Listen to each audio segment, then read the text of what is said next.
Welcome back to R&R Sugarloaf Farm, everyone. So, it's chore time. We have our mamas and babies over here. We have the does behind me and the donkey. Okay, so one of the things that we have to do is we have to fill up the mama's water from time to time. And unfortunately, their water bucket's right there. And so our spigot is wait. It's over there. I gotta look behind me to point. Anyway, so, quick update about our faucets. So the one a few years ago that we wound up replacing and posted a video on how to do it on the exterior freeze-proof faucets. Yeah, it failed. So it is over here, right there. And it failed, so now it leaks. And so our normally what we would do is during the summer, we would have our water trough for the goats over here. We'd have a water hose, but two things. One, that started leaking, so we had to put it over there. And then two, we can't have a water hose out because our dog likes to chew it. So anyway, but because that faucet is leaking all the time and creates kind of like an environment, we went ahead and got Goldfish again. And so I will show y'all the Goldfish. So one of the things is whenever you come over here, you can tell that, it runs over, but yeah, look at that. That did not work. So in here you can see a couple of the Goldfish already. We put in about 9. So there is a couple there. I think we had about like 6 of the gold ones. And then we had like a few that were brown, which they're harder to see. But they tend to stay under these leaves.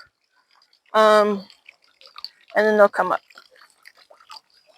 But mainly I have to get water by the bucket. And I have to just make sure that I don't pick up a goldfish. Now, this water is clean thanks to the goldfish. And whatever leaves that I get in it, I pick out before I take it over to the does. So I just come over here and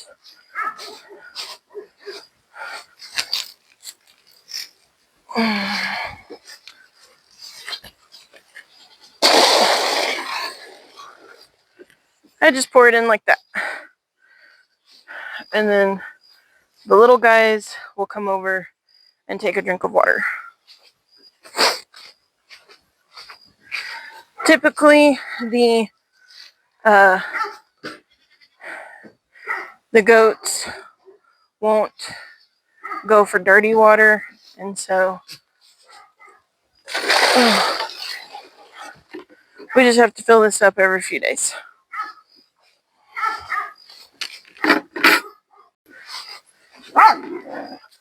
And there's our lovely dog buddy.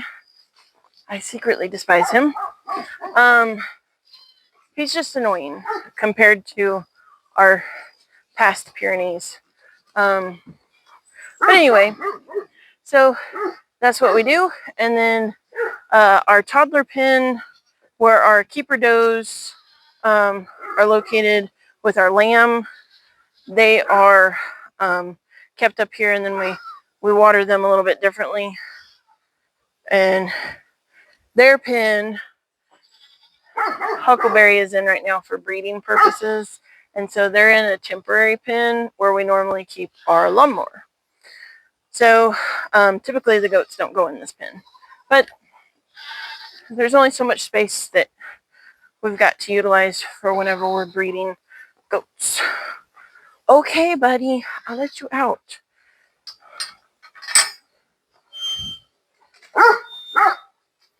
annoying. Anyway, so that is what we do whenever the mama does and babies need water.